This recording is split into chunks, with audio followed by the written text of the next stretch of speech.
Alright, guys, here is an important lesson talking about the extent of congressional power. We have talked about the lower branch, House of Representatives, the upper branch, the Senate. We've talked about the committees.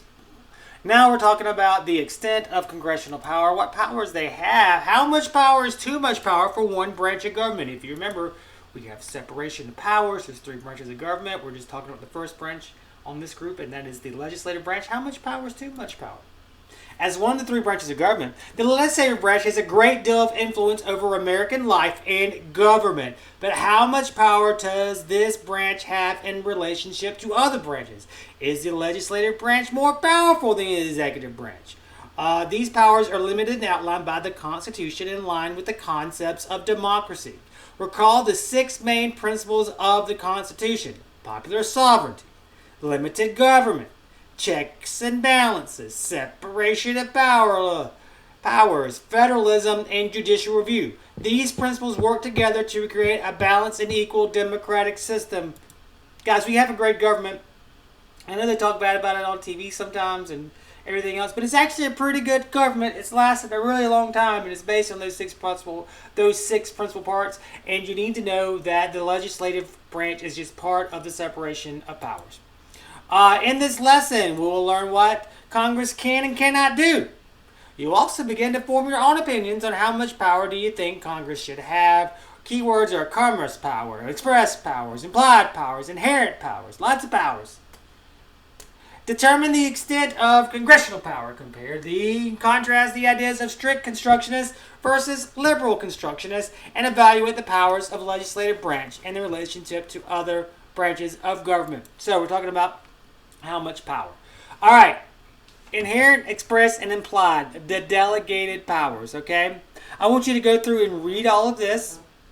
And then I want you to, this is the key part here. Express power. Explicitly stated in the Constitution.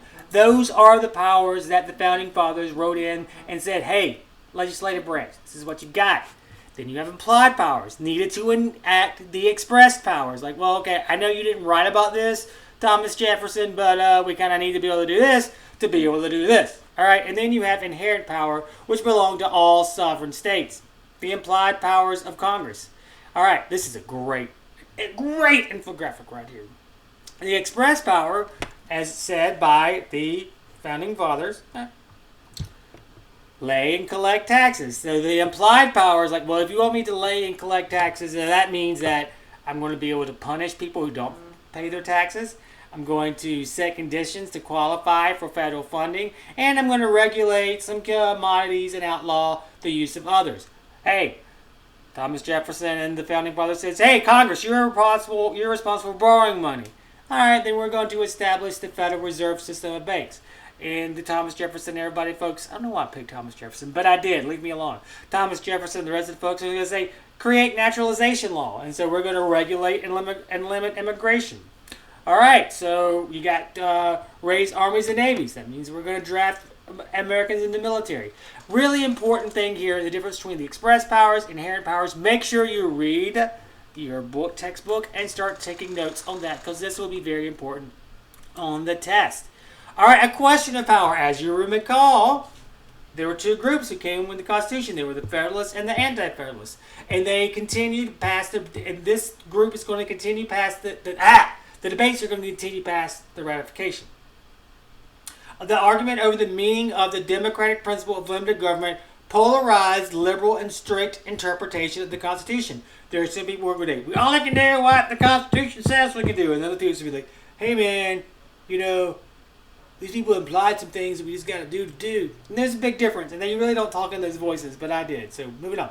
The Alexander Hamilton Federalists argued that Congress should have broad powers to ensure the creation and proliferation of a strong national government. On the other hand, Thomas Jefferson and the Anti-Federalists favored states' rights with a small central government. Furthermore, these strict constructionists, with their constrained constructional interpretation, thought Congress should only exercise the express and implied powers. Nevertheless, Congress assumed an increased amount of overarching implied powers that contributed to the strength and growth of the country. Even Thomas Jefferson, he was like, strict, let's be strict. when he saw the Louisiana Purchase, was like, well, you can do this anyway. And so people go back and forth. It is what it is. To understand the debate further, read. You have to read. Pause me and read. Read. Take notes and read. And if you have any questions, just let me know via webmail or phone call. Second song for you guys. Make sure you read. Make sure you watch this video right here. That's going to be able to help you to do this activity. Make sure you do this activity right here. And then you'll have the quiz. Okay? So, get that done now. Talking about the implied powers of Congress. The powers of Congress. If you have any questions, let us know. All right. Thank you very much.